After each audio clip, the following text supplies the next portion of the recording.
Yo, yo, what's happening, yo? We better speak to Touchline. Y'all know he's got his brand new, um, he says it's an album, he says it's an EP, says it's whatever you want to call it right now, you know. And when we talking to him before we jump into our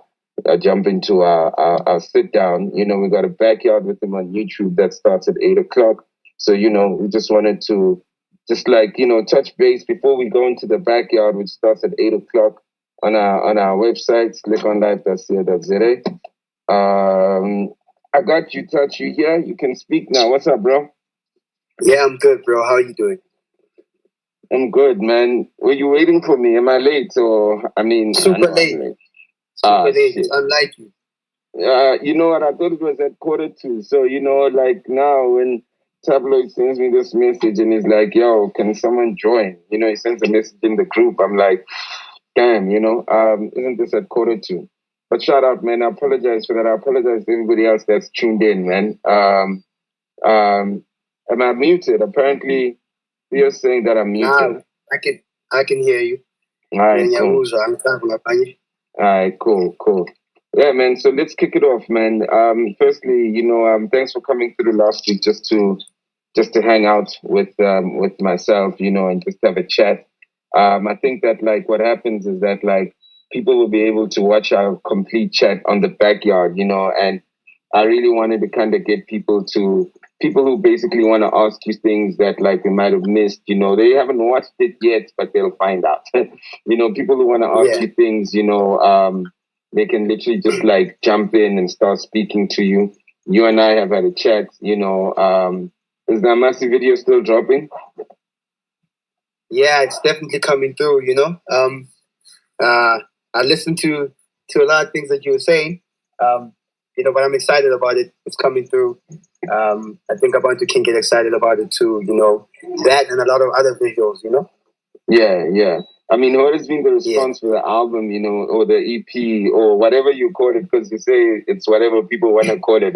What's been the response like since your launch last week, Friday? It's been incredible, man, life-changing almost. People just took to it. The streams are out of here. Namanje nje sahleli lapha ku number 1 ku SA hip hop, number 3 only behind Ghana and Drake. So for me, it's incredible. I never expected it to happen like this. I was just making the music and putting it out, but I think my fans had a different idea.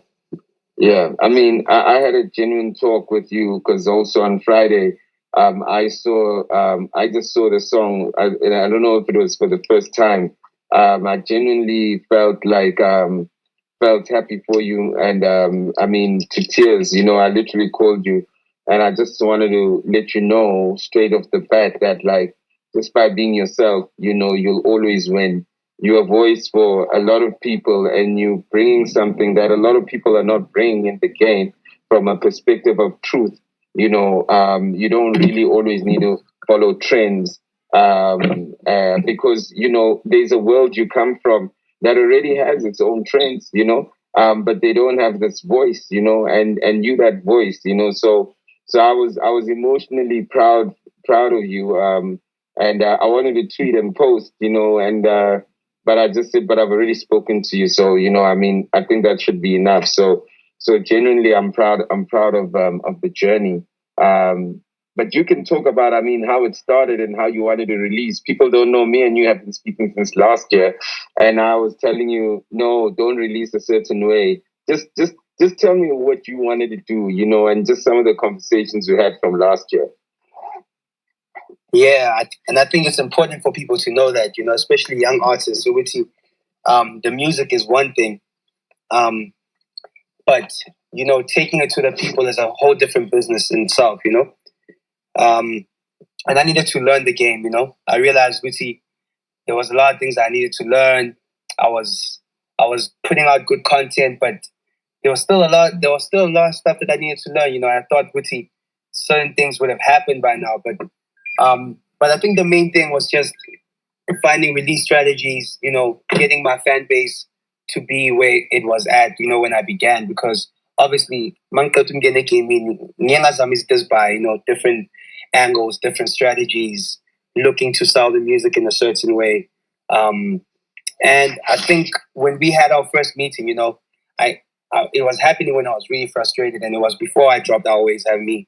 At the time, I wasn't talking to nobody. I deleted all the apps on my phone. I didn't want to connect with the world anymore. And you literally were one of the people that helped me get out of that dark hole by reminding me that it's possible. It's possible to come back in the game and do you the way you want to do you. So obviously there's a lot of other stuff that we spoke about, a lot of stuff that I needed to learn still. And at times I felt like I was disappointing you, and I stopped contacting you because I was like, the only way is to come back with the work. And I think I did that with S.O.O.N too. I came and I delivered it, and I think, the timing was right. It was better, it was thought out in a better way. So that was good. Yeah.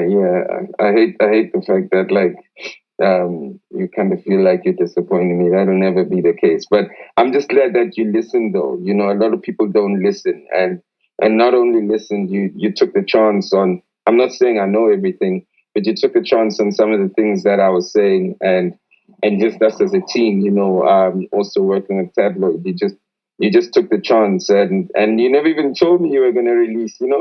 I just heard from Tabloid that no, the Touchline album is coming at the end of the month. I was like, oh, okay, all right, cool. And I mean, when I saw how it did, man, it was emotional for me, But I want to just throw to the people also right now. Because me and you, we're gonna be talking at 8:00. You can jump on Slikour Live. That's it. Me and Touchline literally have a little backyard conversation, talking about the album, the project, the songs, the lyrics. Those are our conversations. But I want to see if anyone wants to ask you anything or just have a chat with you or be a part of the conversation. So definitely. So if anyone is here that just wants to say something, this is the choice. This is the opportunity. We literally have 15 minutes, to make it happen. Yeah, as we wait. So what happens? This is the first space I ever joined, man. So what happens now? What happens now? Well, right now, someone has to request. Africa's requested. So I'm gonna invite him, and he's gonna speak to you real quick, right? All right, Africa, we're connecting you right now, bro. Shout out to everybody tuned in, man. And once again, sorry for running late. We just preempting the interview that we're about to have with the boy Touchline on the backyard right now on YouTube. I think you're live now, Africa. You can jump on, bro. How's it, bro? Can you hear me? Yeah, now we can. Yeah, perfect. Yeah, man. So I don't know if you remember when we did that interview, I think it's 2 years ago in 2020 in quarantine, right? So I think as I listen to your music and I vibe to it, but I just wanted to hear it from you because you have explained it to me, but now it's different because we dropped S.O.O.N too, So from 2020, I'm gonna put it as a year, right?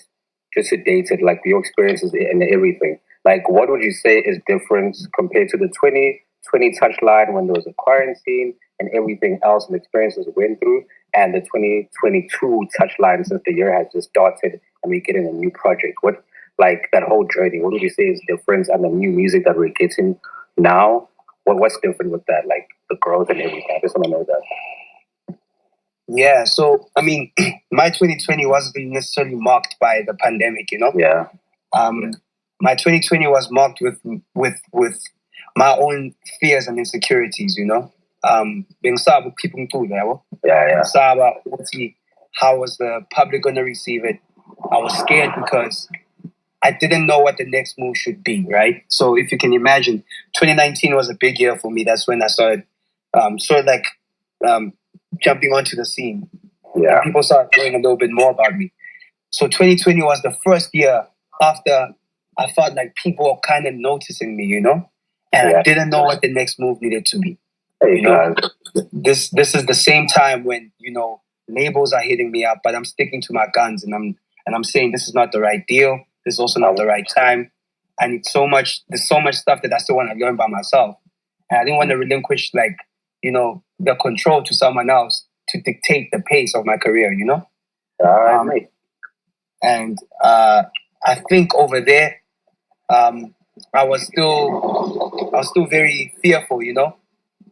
When I write music, you know, it comes from a very deep place, and naturally, when that happens, you're gonna care so much about it that you're gonna fear with like the ears it lands on, you know, the hands, you know, whoever's getting their hands on it.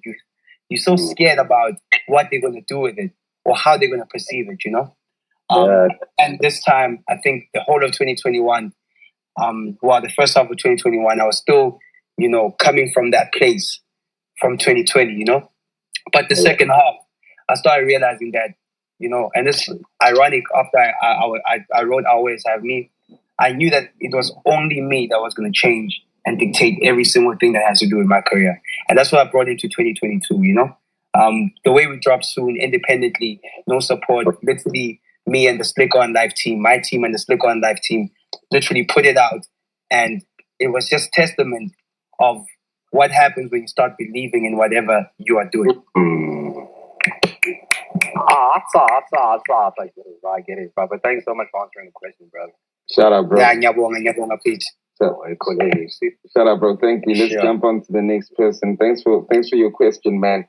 All right. All right, cool. Let me add the next person as a speaker. Traps is requesting to chat. Traps, let's see if you can get on. Let's get Traps on. All that Traps is tuned up. Sure, Putalo, I have a question for you here, man. Like, sure, Kazi. How did your parents feel about you doing music? Because I want to be inspired like my dad and full supportive, you know, by me doing beats and all stuff. How did your parents feel about it? For me, Fetu, you know, especially Olet Lam, you know, she was never really about it. She never understood what it was that I was doing. And also coming from where we were, you know, financially, you know, my family was never really well off, you know. And I think, you know, I'm not the oldest, but I was the oldest in the family who was actually trying to do something, right? Because my brother is a totally different person. Yeah. So I've got a little sister, and I had to sort of be that example, you know. And I finished university, and I was trying to pursue this rap thing, and we would constantly fight, you know, because the whole thing was with to Hispani, and I sort of like need to save the family, you know. Yeah. So it was always difficult, you know, and I made like really hard sacrifices, and one of the sacrifices was really getting into real trouble or real fights with my parents, you know, especially my mother. My father was more supportive, not because he necessarily saw it going somewhere, but he wanted to keep the peace, you know. But I just had to prove myself, you know. That's how it worked for me. I went out there and I tried to find a way to make it work. And the only thing that I could bring home was the results, you know. So slowly but surely they started seeing TV,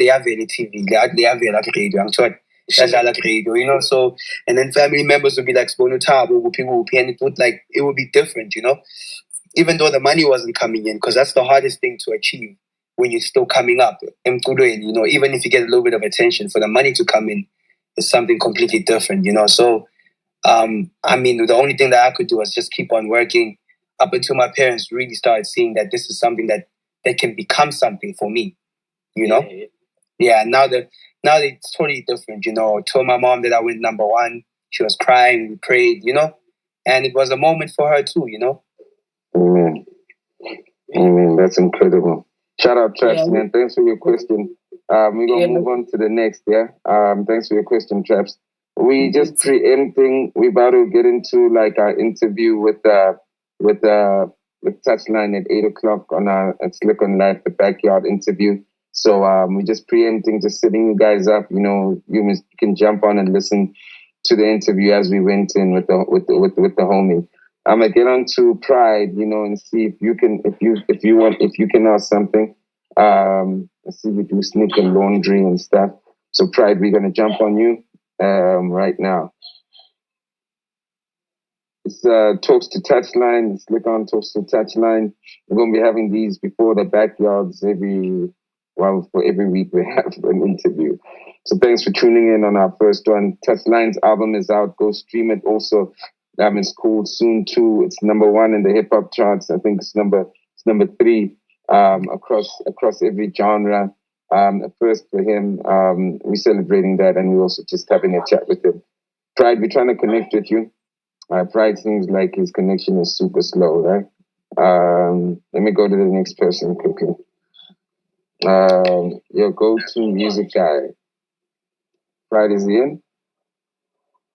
All right, let's go. Let's go to your go-to music guy, Mr. Hammer. Let's go at a speaker. What's up, bro? We got you.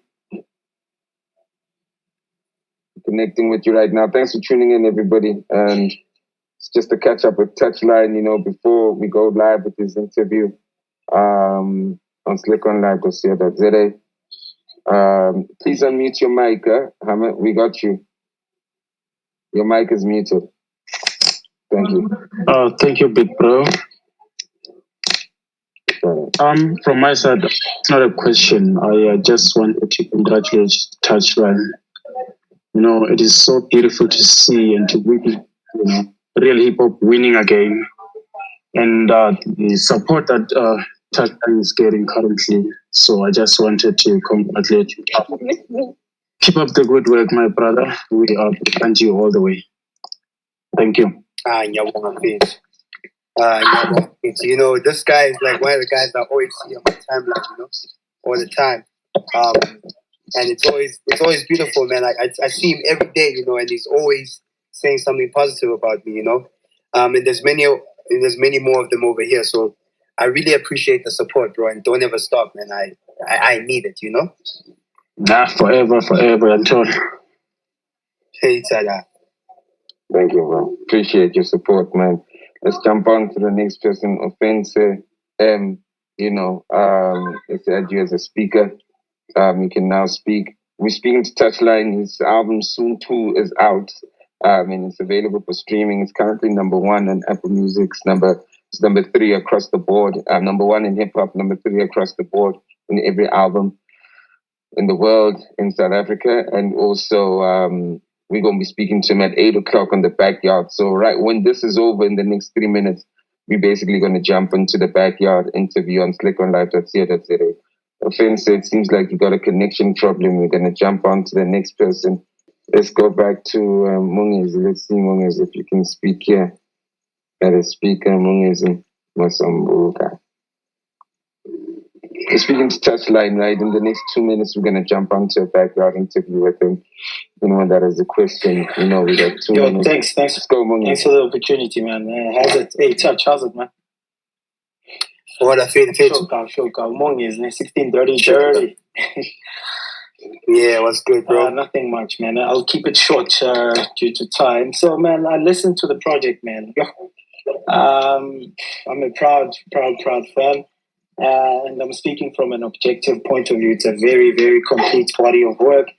And just listening to it, it doesn't sound too forced, It's just, it sounds as if you're relaxed and at peace with whatever, and you just wanted to put out, your heart and soul into the craft. And I'm going to say the next compliment with the utmost respect. It kind of reminds me of the phase that Ucheko was in, when he had to, grow his fan base and his music, and the label was on his back, and he didn't know which moves to pull. So it kind of reminds me of that. He actually also fell into a depression now in that phase. So man, just keep it up. It's an amazing album. I've been listening to it ever since it dropped. So check out. Nyawonga, please keep streaming that, man. I really appreciate it.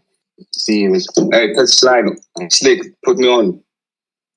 Yo, Touch, let's go to the start, Come on, speaker. Shout out to everybody that just tuned in. Touchline, please, man. We basically want to jump into like the backyard interview with Touchline now. John, to go to slickonlive.co.za, stream the album. Like I said, currently number 3 on the most currently on number 3 on the most streamed album in on Apple Music and in the world, the number 1 hip hop album. Thanks for tuning in, guys. Jump onto our YouTube page right now, click on live, and let's watch the interview. Hey, Slikour. Speaking. Mzito, Kuluma Mzito, what's up? Ngiyabonga, bengifuna kubuta Touchline just a question. Okay, Mbuzo. Sure. My man. Yeah, Touchline bengicela kubuta ukuthi why did KO change the line upon Lerato Khenyapo on Abafana Bahot? Uh-oh. Yeah, I'll be very honest, man. Yeah, it just happened that, it was probably going to be an offensive line. So I think, we needed to make a decision. Look, for the best, interest of the song, we needed to make a decision. Khodman must just have a more politically correct, line. It didn't really strike me as the worst, a bad line, but I did fear maybe it might be taken out of context, So Yes. yeah, at least now there's no controversy around the song, so that's cool. Oh, so he didn't have a thing with a beef nyana with Lerato. If it did, I wouldn't know. All right, sure, ngiyabonga Graham. Shut up. Sure. All right, yo, guys, peace out. We live right now with the interview, as you can hear. Don't forget to stream the album. Yes, it's still number 3. We behind Ghana, we behind Drake, we number 3. But the more we stream it, the more our chances of being number 1. And I really appreciate that. Let's go. Yo, jump on the website, click on that, that's it, and watch our conversation with Touchline right now. Thanks for tuning in, guys, on Twitter. This is our first Twitter Spaces. We'll see you on the next one. Touchline. Sharp, man, hola. Sure.